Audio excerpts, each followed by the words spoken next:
سمندر کر ڈالا، اور یہ ان کی شان کریمی ہے، یہ ان کی شان کریمی ہے کہ جسے خالی دیکھا بھر ڈالا۔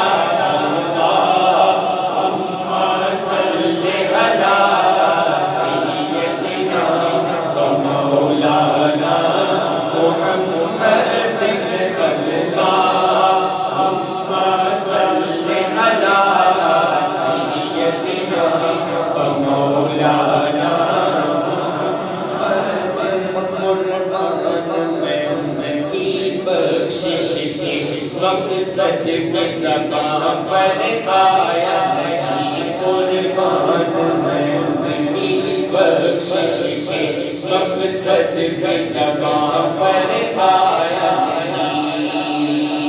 ارے ماں کے دیا اور اتنا دیا، ماں کے دیا اور اتنا دیا، دامن میں ہمارے سمایا نہیں۔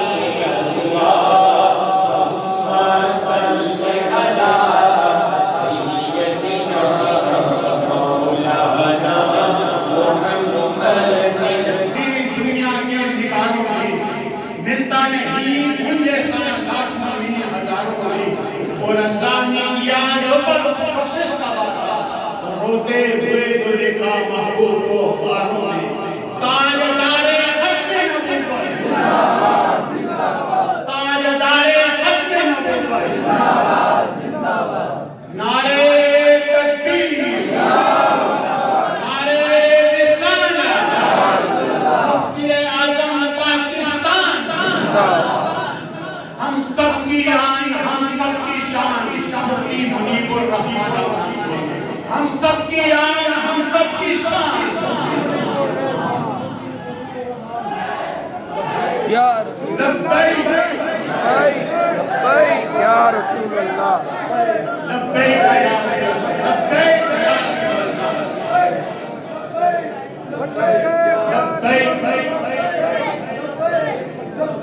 یا رسول اللہ لبیک واللبیک واللبیک یا رسول اللہ لبیک۔ نعرے تکبیر، نعرے رسالت، نعرے رسالت، نعرے رسالت، نعرے رسالت، ہم سب کی آن، ہم سب کی جان، مفتی منیب الرحمان، مفتی منیب الرحمان۔ پھول مہنگے، بہت شکریہ قبلہ مفتی صاحب، آپ ہم سب کی شان اور بان ہیں، آپ تشریف لائے۔ نعرے تکبیر، نعرے رسالت، یا رسول اللہ۔ آپ سب حضرات تشریف رکھیں اپنی جگہ پر، بلا تاخیر انشاءاللہ مفتی صاحب کی توجہ آپ سے مخاطب ہوتے ہیں، آپ کے کلمات کو توجہ سے سننے والے ہوتے ہیں، آپ حضرات توجہ سے سماعت کیجیے گا۔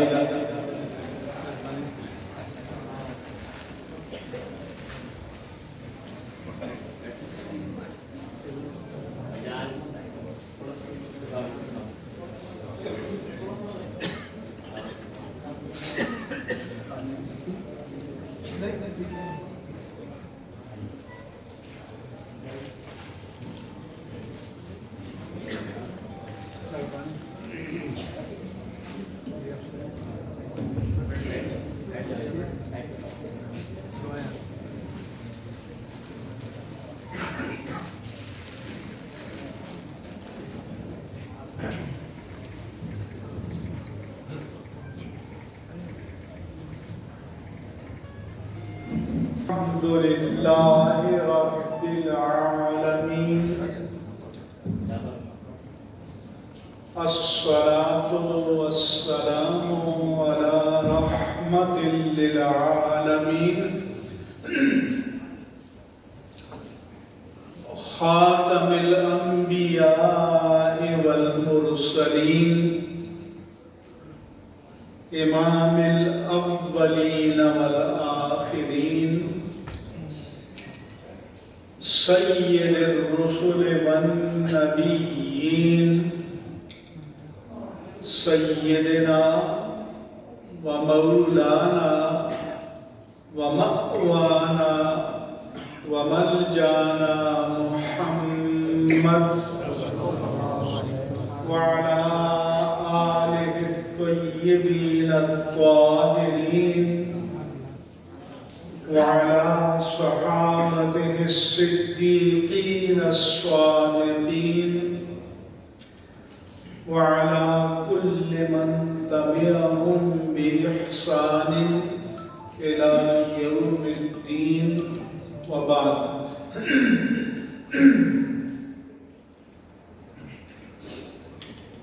جامع مسجد صابری کے خطیب محترم حضرت علامہ مولانا ابرار احمد صاحب زید مجدہم اس جامع مسجد کی انتظامیہ کے تمام عہدیداران، ذمہ داران و کارکنان، بزم صابری کے کارکنان اور میرے عزیز دینی بھائیوں، بزرگوں، السلام علیکم ورحمۃ اللہ وبرکاتہ.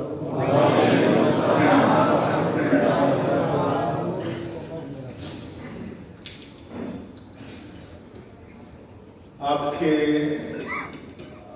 خطیب محترم حضرت علامہ ابرار احمد صاحب بہت اچھے خطیب،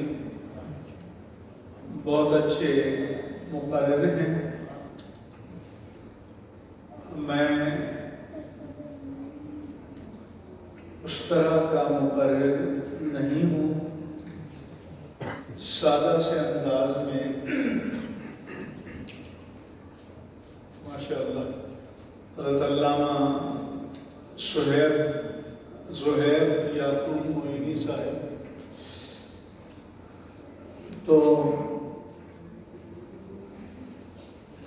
چند بنیادی باتیں آپ کی خدمت میں عرض کروں گا. اور مجھے خوشی ہے کہ یہاں اگرچہ ہمارے بزرگ بھی ہیں لیکن جوانوں اور نوجوانوں کی تعداد کافی ہے. اور جہاں پر بھی میں جوان لوگوں کو، نوجوانوں کو مساجد میں، دینی مجالس میں دیکھتا ہوں تو مجھے قلبی مسرت نصیب ہوتی ہے. اور مجھے بھی نہیں، اللہ کے پیارے حبیب کو بھی قلبی مسرت نصیب ہوتی ہے. کیونکہ رسول اللہ صلی اللہ علیہ وآلہ وسلم نے فرمایا سبعۃ یظلہم اللہ یوم القیامہ یوم لا ظل الا ظلہ، کہ 7 قسم کے لوگ، 7 کیٹیگریز کے لوگ، 7 طبقات کے لوگ وہ ہیں کہ جن پر کہ جب قیامت کے دن اللہ کے سایہ رحمت کے سوا کوئی جائے پناہ نہیں ہوگی، اللہ تعالیٰ اپنی رحمت کا خصوصی سائبان فرمائے. سبحان اللہ. ان میں سے جو دوسرا طبقہ میرے آقا و مولا صلی اللہ علیہ وآلہ وسلم نے بیان کیا کہ شاب نشأ فی عبادت اللہ عز و جل، کہ وہ نوجوان کہ جس نے اپنی جوانی کے آغاز میں جب انسان کی ساری شہوانی قوتیں اپنے عروج پر ہوتی ہیں، نفس کے تقاضے اسے کہیں اور کھینچ رہے ہوتے ہیں، لیکن وہ اپنے نفس کے تقاضوں کو ٹھکرا کر اپنی جوانی کو اللہ کی عبادت میں گزارتا ہے۔ میرے آقا و مولا صلی اللہ علیہ وآلہ وسلم نے فرمایا کہ اللہ تعالیٰ قیامت کے دن ایسے نوجوانوں پر اپنی رحمت کا خصوصی سایہ فرماتا ہے۔ اس لیے اگرچہ میں نوجوانوں سے کہتا ہوں کہ بزرگوں کا اکرام کیا کریں، احترام کیا کریں، عزت کیا کریں، لیکن بزرگوں سے کہتا ہوں کہ وہ نوجوان جو اس دور میں جس میں سے ہر ایک کے ہاتھ میں 2 اسمارٹ موبائل ہیں، انٹرنیٹ ہے، ٹی وی ہے، سوشل میڈیا ہے، شیطان کے چاروں طرف جال پھیلے ہوئے ہیں، ان میں سے بچ کر جب وہ اللہ کے گھر میں آتا ہے تو میرے بس میں ہو تو میں ہر ایک کو دروازے پہ کھڑے ہو کر ہاتھ پہناؤں۔ کیوں؟ کہ یہ میری قوم کے بچے، یہ میرے آقا کی امت کے بچے، یہ اسلام کا سرمایہ ہے، یہ اسلام کا اثاثہ ہے، اور میں ان ماؤں کو بھی سلام کرتا ہوں کہ جن کی گود میں یہ بچے پرورش پاتے ہیں اور تعلیم پاتے ہیں۔ اور میں اپنے ان علماء سے بھی کہتا ہوں کہ نوجوانوں کو اپنے ساتھ جوڑ کر رکھو، نوجوانوں کو دینی کاموں میں اپنے ساتھ ملا کر رکھو، جیسے علامہ خادم حسین رضوی نے، یعنی وہ لبرل، وہ بے دین کہ جو ساری زندگی مولانا کو کوستے رہے، ان کے کلپ ڈھونڈ ڈھونڈ کر نکالتے رہے، آخر میں ان کی جنازے نے سب کو شرمندہ کر دیا۔ اور حسن نثار جیسے لبرل نے کہا کہ مجھے پتا ہوتا کہ یہ بابا یہ چیز ہے تو میں اس کی زندگی میں چل کر اس کے پاس جاتا۔ اس لیے میں علامہ حافظ خادم حسین رضوی رحمہ اللہ تعالی کی قدر کرتا ہوں کہ انہوں نے نوجوانوں میں کرنٹ بھر دیا۔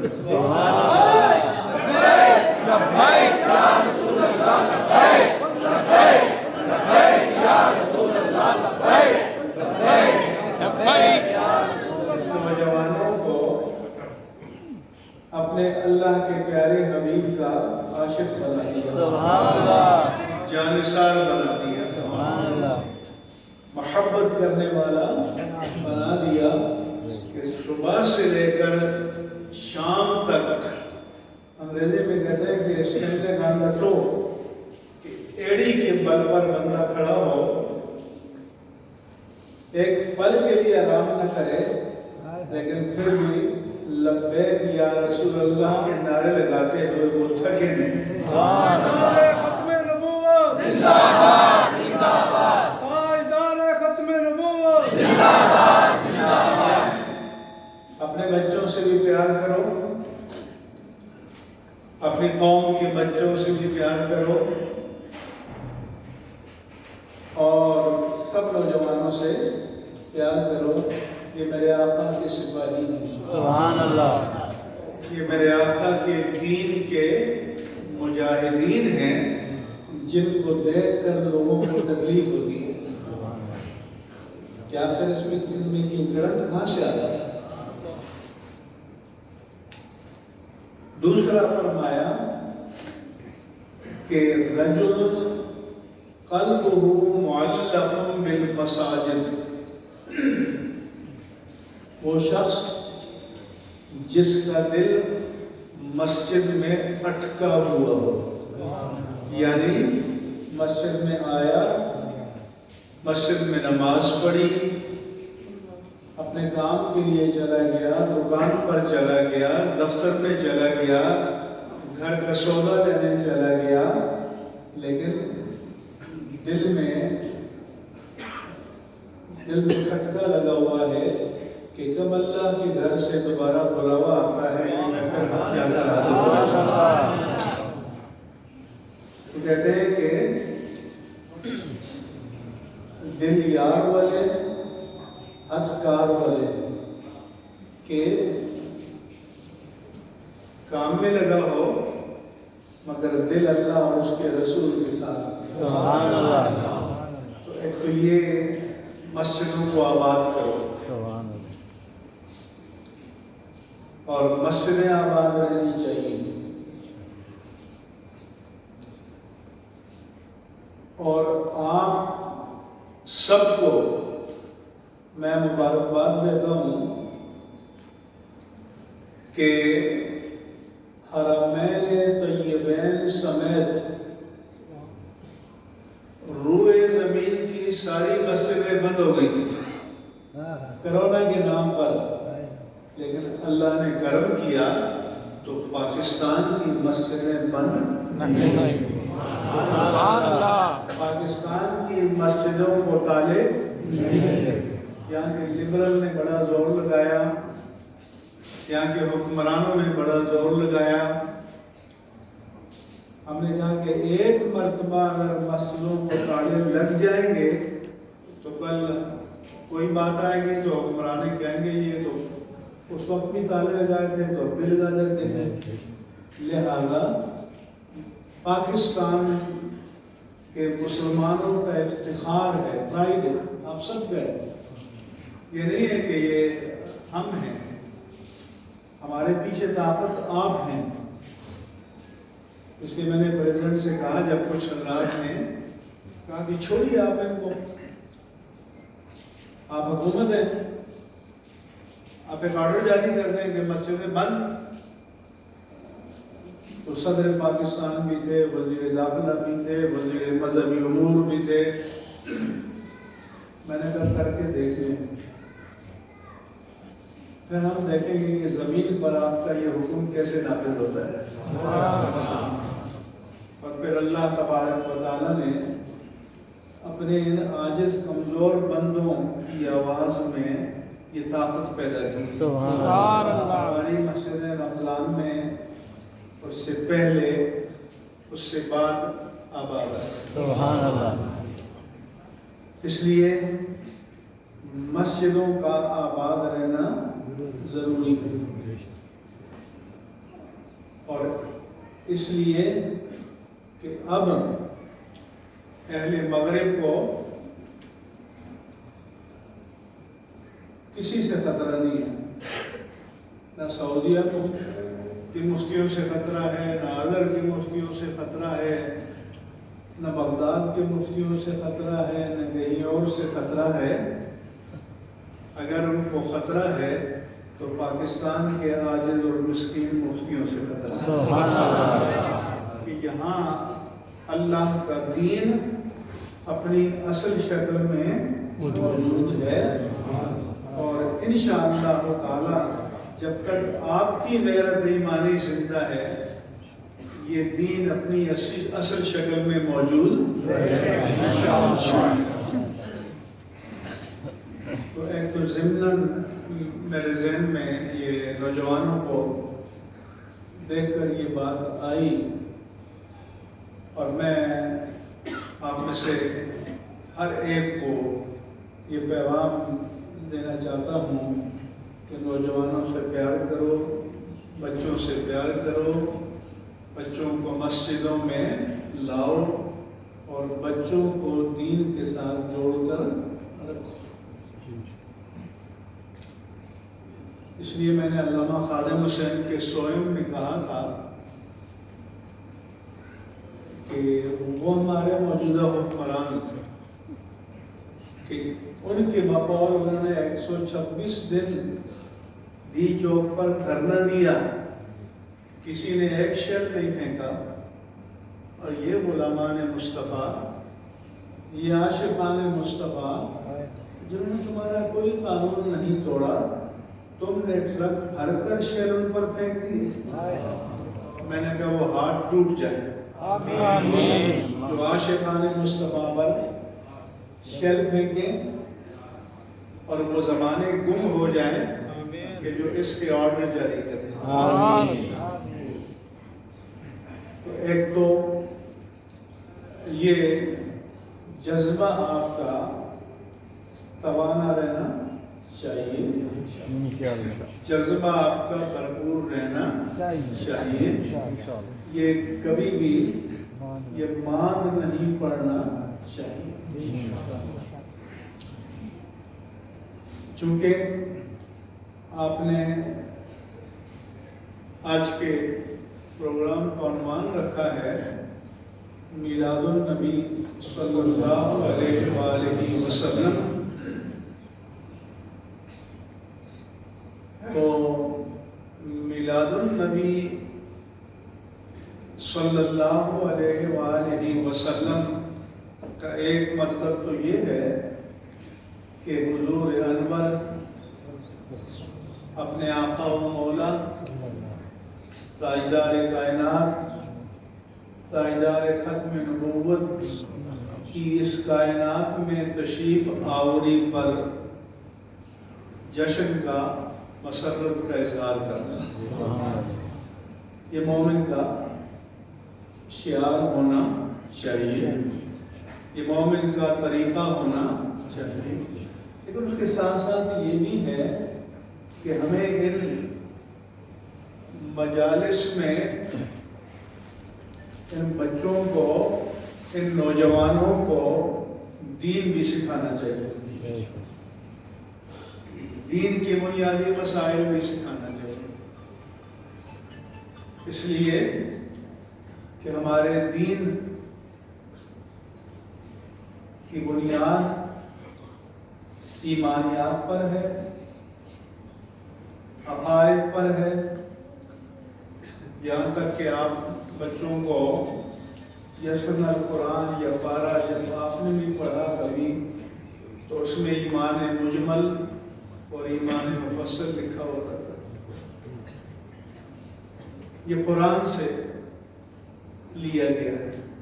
ہمارے سارے ایمانیات، ہمارے سارے عقائد، ہماری ساری عبادات، سارے ارکان، معاملات، سب کچھ قرآن میں ہے۔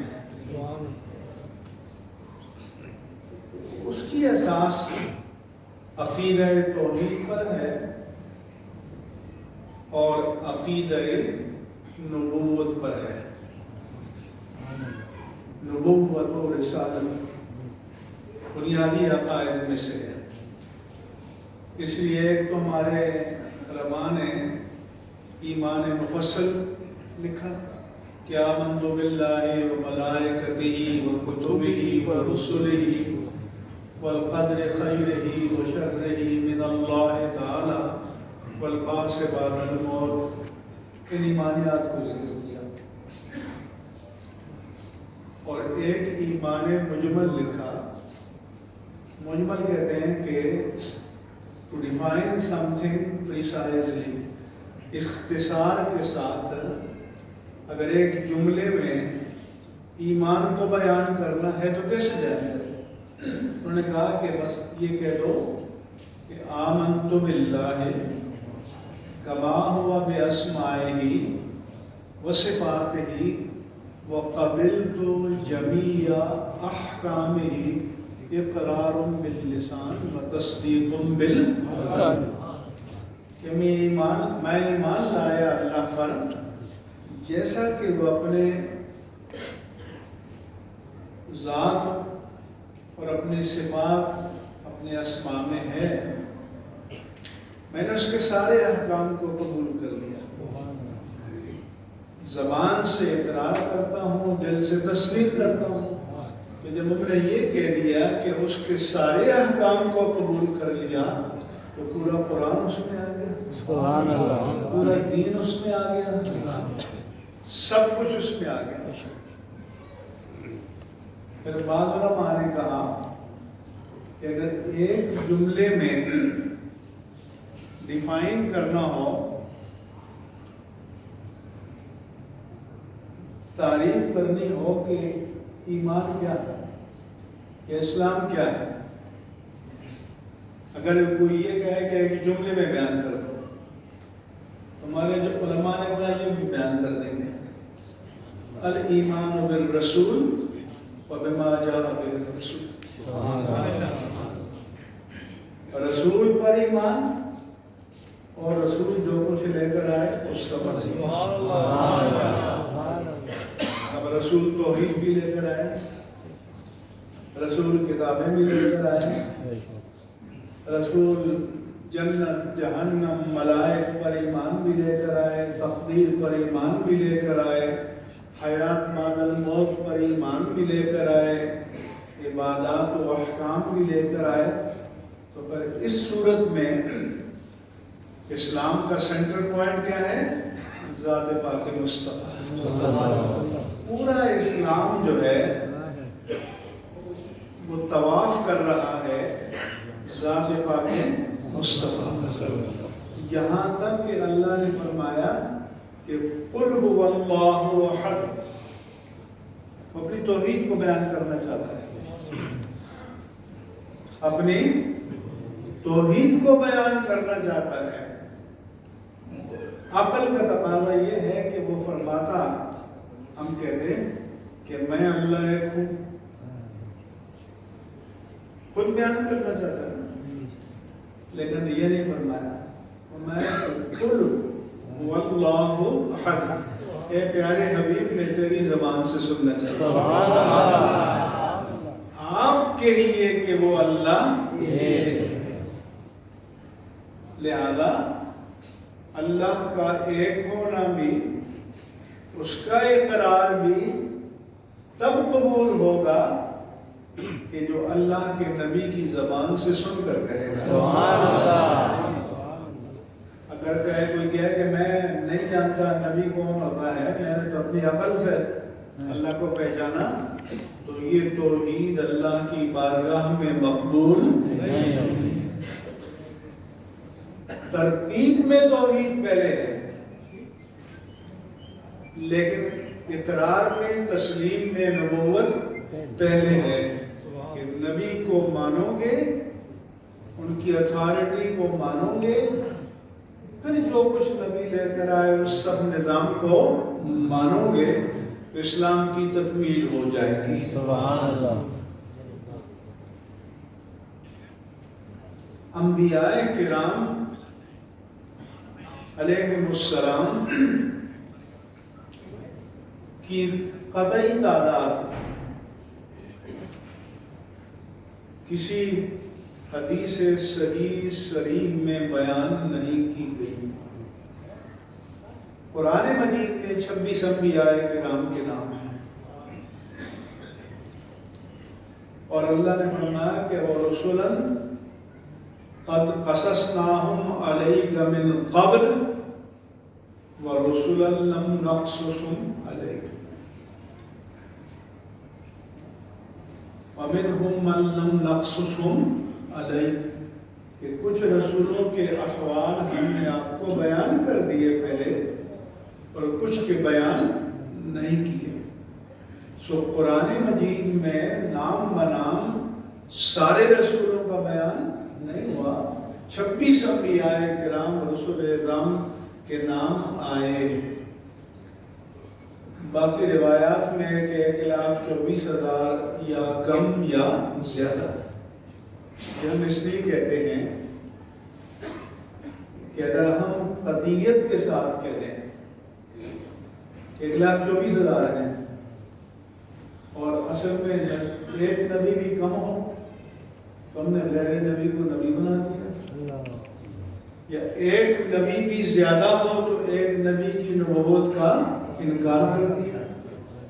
اس لیے ہم اجمالی طور پر کہتے ہیں کہ اللہ تبارک و تعالیٰ نے آدم علیہ السلام سے لے کر ختم المرسلین صلی اللہ علیہ وآلہ وسلم تک جس دور میں جس کو نبی اور رسول بنا کر بھیجا، ہم ان سب پر ایمان لاتے ہیں.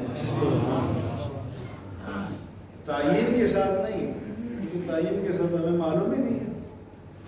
تعین کے ساتھ تو وہ معلوم ہے جو قرآن کریم میں ہے.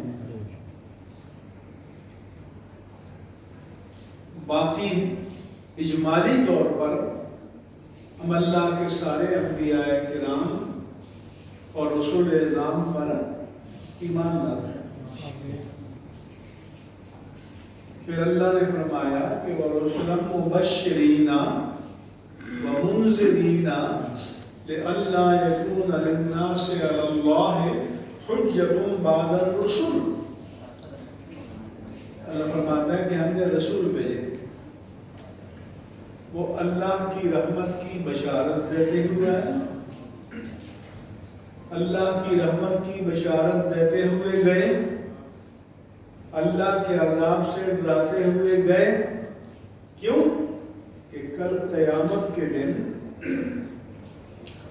اللہ کی عدالت میں کسی فرد بشر کے پاس کفر پر، شرک پر، نفاق پر، ضلالت پر، فسق پر، فجور پر، بدی پر قائم رہنے کے لیے کوئی جسٹیفیکیشن، کوئی حجت، کوئی جواز، کوئی دلیل، کوئی بہانہ باقی نہیں ہے. اللہ فرمایا کہ میں نے حجت تمام کر دی. پوری انسانیت کو میں نے حق کا پیغام اپنے انبیاء کرام کے ذریعے پہنچا دیا، تاکہ کل کوئی یہ نہ کہے کہ ما جانا من بشیر ولا نذیر، ہمیں کوئی ڈر سنانے والا یا بشارت دینے والا نہیں آیا تھا. اللہ نے فرمایا کہ سب آئے تھے. یہ جو ساری جماعت انبیاء ہے، یہ جو جماعت رسول ہے، ان میں سے ہر ایک ہمارے نزدیک قابل قدر، قابل احترام، بڑی شان والے ہیں. ہر نبی کی بڑی شان ہے، ہر رسول کی بڑی شان ہے. خلق سے اولیاء، اولیاء سے رسول، اور رسولوں سے اعلیٰ. اس لیے یاد رکھنا، ہم کسی رسول کی شان گھٹا کر بیان نہیں کرتے. کسی بھی نبی کی، کسی بھی رسول کی. جو کسی ایک رسول کا انکار کرے گا، وہ گویا پورا نبوت کا جو انسٹیٹیوشن ہے اس کا منکر ہے. تو ایک رسول کی توہین کرے گا، وہ سارے انبیاء کا گستاخ مانا جائے گا. کسی ایک نبی کی اہانت، توہین، انسلٹ، ڈس آنر کرنا یہ اسلام میں جائز نہیں ہے.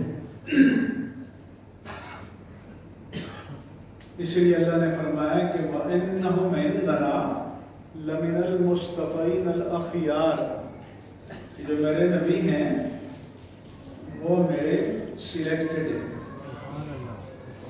سلیکٹڈ بات کر آپ بہت سنتے ہو نا، لیکن یہ کسی اور کے سلیکٹڈ ہیں. اور نبی کس کے سلیکٹڈ ہیں؟ اللہ کے چنے ہوئے. اللہ پاک کے پسندیدہ ہیں.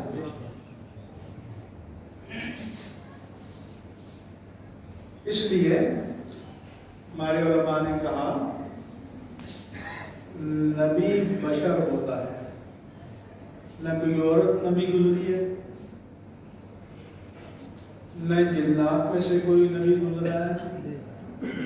نبی سارے کے سارے مرد تھے، بشر تھے.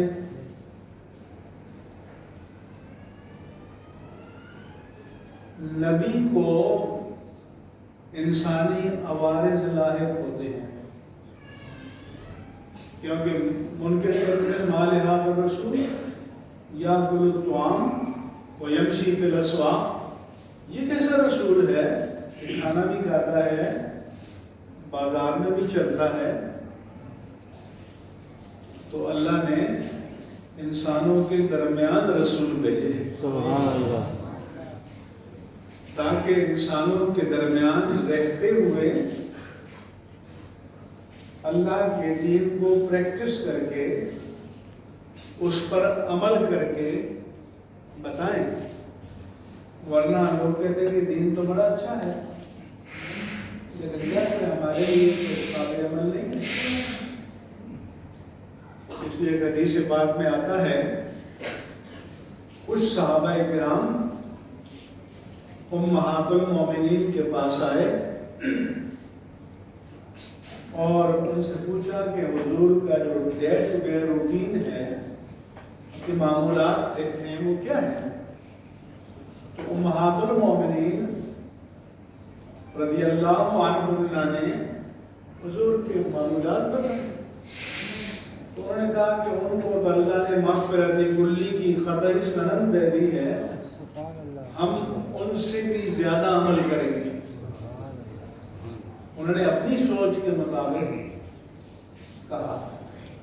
چنانچہ ایک نے کہا کہ اما انا فاصلی ولا ارقد، میں ساری رات نماز پڑھوں گا اور بالکل نہیں سوؤں گا. دوسرے نے کہا کہ اما انا فاصوم ولا افطر، میں مسلسل نفلی روزے رکھوں گا، ایک دن بھی نہیں چھوڑوں گا. تیسرے نے کہا کہ لا تزوج النساء، میں شادی نہیں کروں گا، شادی نہیں کروں گا تو بیوی بچے یہ ٹنٹا یہ ساری مصیبت یہ فرمائشیں کچھ نہیں ہوں گی، اللہ نہ کروں گا. اتنے میں حضور تشریف لا رہے تھے. سبحان اللہ. آپ نے ان کی باتوں کو سنا، آپ نے فرمایا کہ ادھر آؤ، انی لاخشاکم واتقاکم الی اللہ، مجھ سے زیادہ اللہ کی خشیت کسی کے دل میں نہیں ہو سکتی، مجھ سے بڑا متقی کوئی اور نہیں ہو سکتا. تو پھر سنو، اصلی وارقد، میں رات کو قیام اللیل بھی کرتا ہوں، نوافل بھی پڑھتا ہوں، کچھ دیر کے لیے سو بھی جاتا ہوں. اصوم و افطر، نفلی روزے رکھتا ہوں اور کبھی چھوڑ بھی دیتا ہوں. واتزوج النساء، اور میں نے شادیاں بھی کر رکھی ہیں تو ان کے حقوق بھی ادا کرتا ہوں. تو فرمایا کہ فمن رغب عن سنتی فلیس منی، تقویٰ میری سنت پر عمل کا نام ہے. جو میری سنت سے ہٹ کر کوئی معیار تقویٰ اختیار کرے گا اس کا مجھ سے کوئی تعلق نہیں. تو حضور نے بیان کیا کہ دین کا معیار کیا ہے؟ ذات پاک مصطفیٰ صلی اللہ علیہ وآلہ وسلم، آپ کی ذات.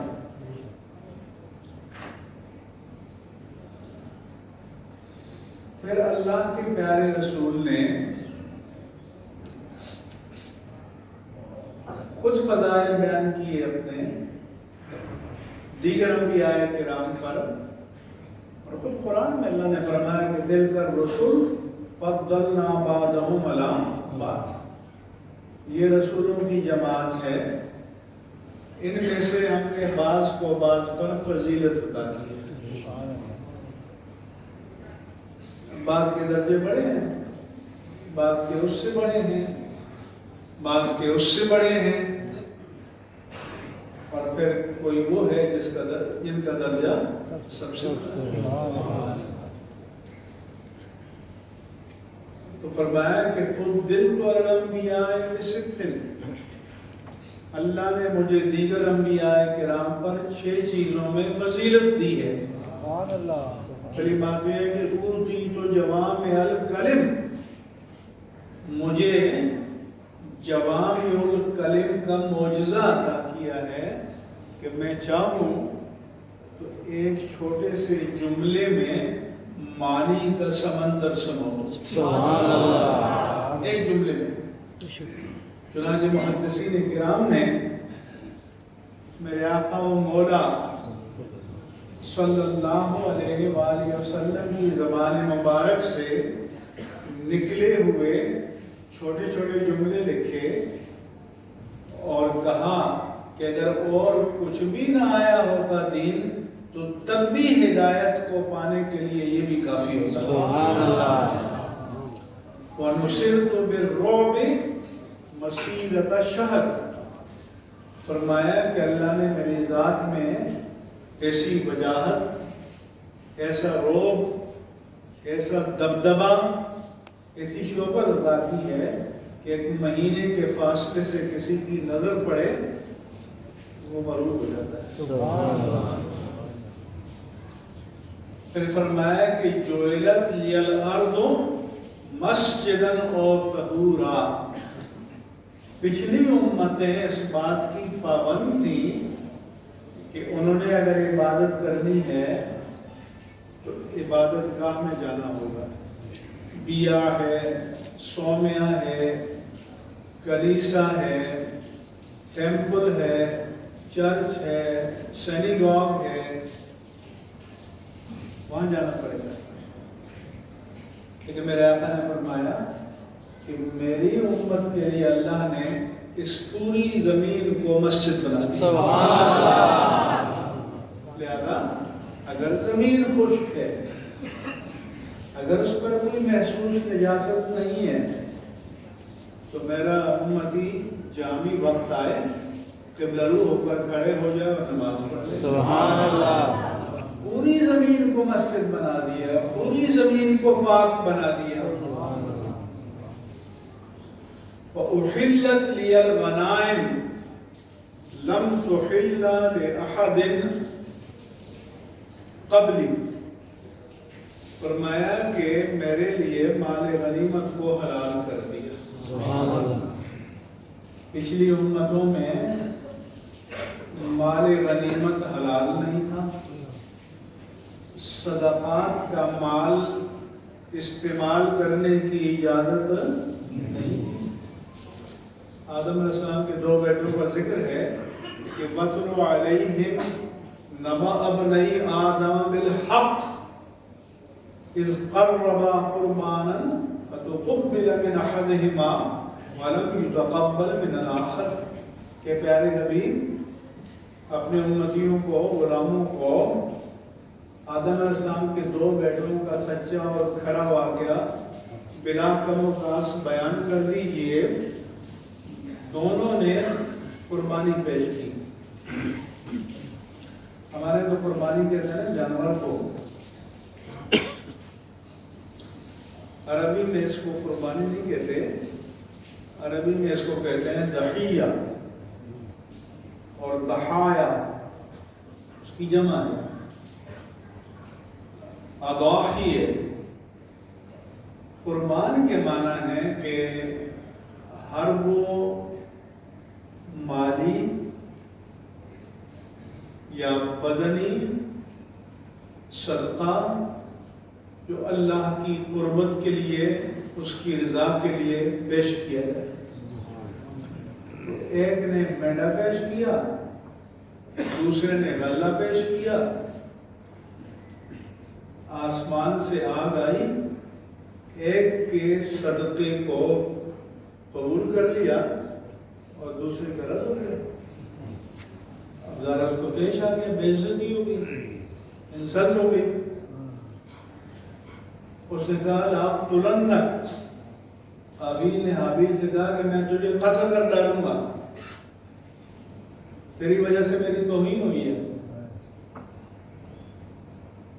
تو انہوں نے کہا کہ انما یتقبل اللہ من المتقین، بھائی اللہ پر کسی کا دھونس، دادا گیری، زور نہیں چلتا، وہ تقوی والوں کی قربانی کو قبول فرماتا ہے۔ سبحان اللہ۔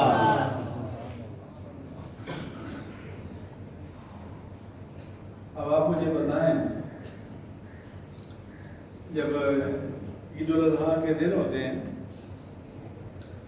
اور بڑے بڑے سیٹ 25 لاکھ کی گائے ہے، 20 لاکھ کی گائے ہے، 10 لاکھ کا بکرا ہے، نمائش کرتے ہیں، تصویریں لگاتے ہیں، سوشل میڈیا پر لگاتے ہیں، ٹی وی والے آتے ہیں۔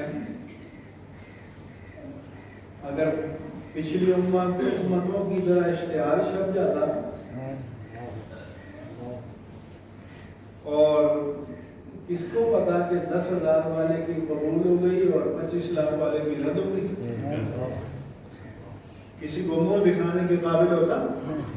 بڑے بڑے شیخ صاحبان، کھرب پتی، ارب پتی، تو یہ میرے آقا و مولا کی برکت سے ہمارے عیوب پر پردہ ڈالتی ہے۔ اس لیے میں کہا کرتا ہوں کہ یہ دعا مانگا کرو کہ یا اللہ، اس طرح تیری ذات کریمی نے اپنے حبیب کریم کے صدقے میں ہمارے عیوب پر پردہ ڈال دیا، اس دنیا میں آخرت میں بھی پردہ فرما، دامان مصطفیٰ میں پناہ، آج لے ان کی پناہ، آج مدد مانگ ان سے، پھر زمانے کی قیامت میں اگر مان گیا۔ تو یہ پچھلی امتیں صدقے کا مال کھا نہیں سکتی تھی، آپ قربانی کا گوشت بھی کھاتے ہیں، کھال سے بھی فائدہ اٹھاتے ہیں اور ثواب بھی پاتے ہیں۔ صحیح مسلم میں حدیث ہے کہ جہاد ہوا، فتح حاصل ہوئی، مال غنیمت لا کر میدان میں ڈال دیا گیا، کیونکہ استعمال کرنے کی اجازت تو تھی نہیں۔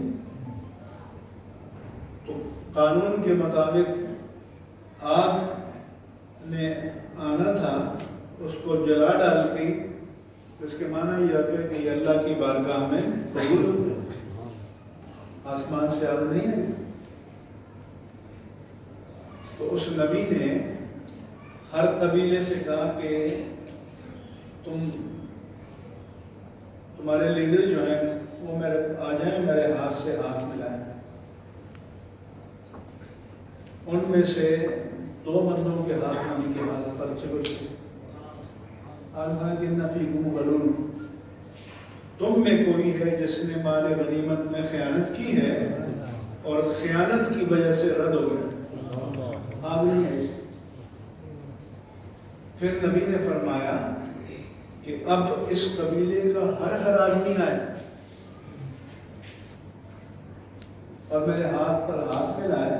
تو 2 بندوں کے ہاتھ چپک گئے، پھر ان سے پوچھا گیا تو انہوں نے کہا کہ ہاں، بیل کے سر کے برابر سونا ہم نے دور لے جا کر کہیں چھپایا تھا،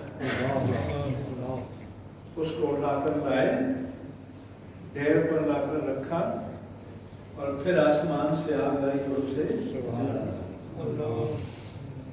تو حضور نے فرمایا کہ یہ مجھ پر اللہ کا احسان ہے کہ غنیمت کا مال، صدقات کا مال میری امت کے لیے حلال کر دیا گیا، جو مجھ سے پہلے کسی نبی کی امت کے لیے حلال نہیں۔ پھر آپ نے فرمایا کہ کان النبی یبعث الی قومہ خاصہ. دو کلمات ہیں، تو یہ کہ ارسلت الی الناس کافہ، اور ایک یہ کہ ارسلت الی الخلق کافہ، کہ نبی پچھلی امتوں میں اپنی قوم کی طرف بھیجا جاتا تھا، لیکن مجھے اللہ نے ساری انسانیت کی طرف بھیجا. سبحان اللہ. قل یا ایھا الناس انی رسول اللہ علیکم جمیعا. آپ اعلان کر دیں پیارے حبیب کہ لوگوں میں تم سب کی طرف رسول بنا کر بھیجا گیا ہوں. دوسری حدیث میں ہے کہ الخلق کافہ، آپ صرف انسانوں کے نبی نہیں ہیں، جنات کے بھی ہیں، فرشتوں کے بھی ہیں، حیوانات کے بھی ہیں، چرند اور پرند کے بھی ہیں، جمادات کے بھی ہیں. اللہ نے ساری مخلوق کے لیے آپ کو رسول بنا کر بھیجا. اور پھر آپ نے فرمایا وَخُتِمَ بِهِ النَّبِيُّونَ، اللہ نے نبیوں کا سلسلہ میری ذات پر ختم کر دیا ہے، اب میرے بعد کوئی نبی نہیں آئے گا. یہ وہ مشن تھا تحفظ عقیدہ ختم نبوت کا، کہ جس کے لیے حضرت علامہ شیخ الحدیث حافظ خادم حسین رضوی میدان میں آئے. سبحان اللہ. اور اس سے پہلے قائد اہل سنت، قائد ملت اسلامیہ علامہ شاہ احمد نورانی صدیقی رحمہ اللہ تعالی میدان میں آئے، اور جناب صدیق اکبر کے بعد،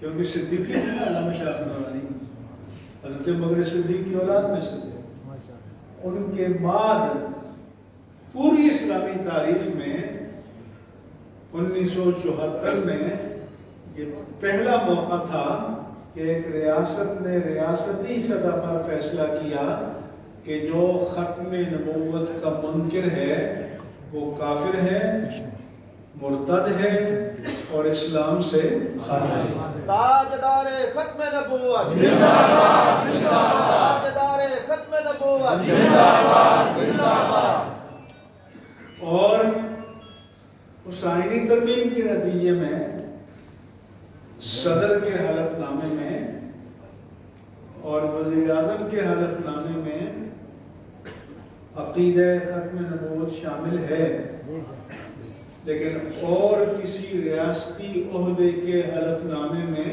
نہیں. نہ ہائی کورٹ اور سپریم کورٹ کے ججز کے حلف نامے میں ہے، نہ وفاقی اور صوبائی وزراء کے حلف نامے میں ہے، نہ گورنرز کے حلف نامے میں ہے، نہ مسلح افواج کے سربراہوں کے حلف نامے میں ہے، نہ پارلیمنٹ کے ممبران کے حلف نامے میں ہے. اس لیے ابھی یہ مشن نامکمل ہے.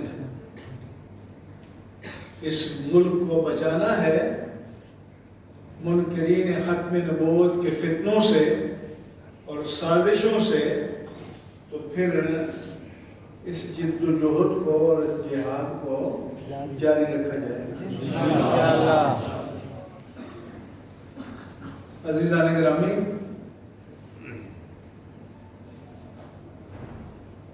پھر آپ کو پتا ہے کہ مثلا ایک جگہ 500 آدمی بیٹھے ہیں، تو ان میں ایک بڑا ہے تو کہیں گے یہ 500 سے بڑا ہے. 5000 کا مجمع ہوگا تو کوئی اور نکل آئے گا، 50,000 کا مجمع ہوگا تو کوئی اور نکل آئے گا، 50 لاکھ کا مجمع ہوگا تو شاید کوئی اور نکل آئے گا، 10 20 50 کروڑ کا مجمع ہو تو کوئی اور نکل آئے. لیکن جو اصل بڑا ہے، جو حقیقت میں بڑا ہے، وہ ہوگا کہ جب اس زمین پر آنے والے پہلے انسان آدم علیہ السلام سے لے کر آنے والے آخری انسان تک محشر میں جمع ہوں گے، تو تب جو سب سے بڑا ہوگا تو وہ اصل میں کائنات کا امام ہوگا۔ تب پتہ چلے گا کہ کون ہے بڑا۔ تو میرے آقا و مولا صلی اللہ علیہ وآلہ وسلم نے فرمایا کہ جب قیامت قائم ہوگی تو انا اول الناس خروجا یوم القیامہ، قیامت کے دن سب سے پہلے اپنی قبر انور سے نکل کر میں آؤں گا۔ انا اول الناس خروجا اذا بعثوا، جب سب کو زندہ کر کے اٹھایا جائے گا تو سب سے پہلے میرے آقا نے فرمایا کہ میں نمودار ہوں گا۔ آپ نے فرمایا کہ لواء الحمد بیدی ولا فخر، حمد باری تعالیٰ کا پرچم میرے ہاتھ میں ہوگا اور یہ کوئی فخر کی بات نہیں ہے۔ آپ نے فرمایا کہ آدم ومن دونہ تحت لوائی یوم القیامت ولا فخر، آدم علیہ السلام سے لے کر آخری انسان تک سب میرے پرچم تلے ہوں گے، اور یہ میرے لیے فخر کی بات نہیں ہے۔ حالانکہ فخر کی بات تو ہے، لیکن میرے آقا نے بتایا کہ یہ میرے لیے فخر کی بات نہیں ہے، یہ تو ان کے لیے فخر کی بات ہے جن کے قائد محمد مصطفیٰ صلی اللہ علیہ وسلم۔ پھر حدیث پاک میں آتا ہے کہ محشر کی شدت انتہا پر ہوگی اور سب پوری انسانیت جمع ہوگی کہ اللہ کی بارگاہ میں کوئی وسیلہ ڈھونڈو جو سفارش کرے اور اس محشر کی تنگی سے نجات ملے۔ حدیث میں آتا ہے کہ سب کے ذہن میں آئے گا کہ آدم علیہ السلام کے پاس چلو، وہ پوری انسانیت کی جد اعلیٰ ہیں، چنانچہ سب چلیں گے،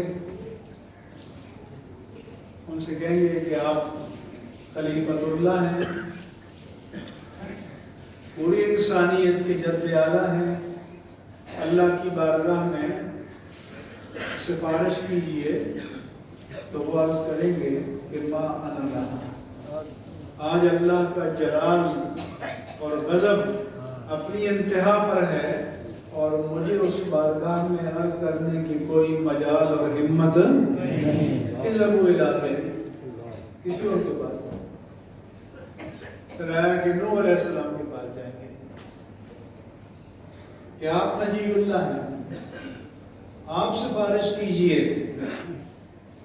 وہ بھی کہیں گے کہ ما انا لہا، آج میری مجال نہیں ہے کہ جلال الہی کے آگے کچھ عرض کروں، تم کسی اور کے پاس جاؤ۔ پھر آئے کہ حضرت ابراہیم کے پاس جائیں گے، وہ بھی فرمائیں گے ما انا لہا، آج میری مجال نہیں ہے، ہمت نہیں ہے۔ پھر موسیٰ علیہ السلام کے پاس جائیں گے تو وہ یہی کہیں گے، عیسیٰ علیہ السلام کے پاس جائیں گے تو وہ بھی کہیں گے کہ آج میری ہمت نہیں ہے۔ بعض روایتوں میں ہے کہ ایک ایک کر کے سارے نبیوں کے آستانوں پر جائیں گے۔ تو انسان کے ذہن میں سوال پیدا ہو سکتا ہے کہ جب الٹیمیٹلی کام تو ایک ہی جگہ بننا ہے، تو یہ جو 1.25 لاکھ آستانوں پر جانے کی کیا ضرورت ہوگی؟ تو علماء نے فرمایا کہ یہ اس لیے تاکہ کسی کے ذہن میں یہ نہ آئے کہ یہاں آئے تو یہاں کام بن گیا، کسی اور آستانے پہ چلے جاتے تو وہاں کام بن جاتا، لیکن جب 1.25 لاکھ آستانوں سے نام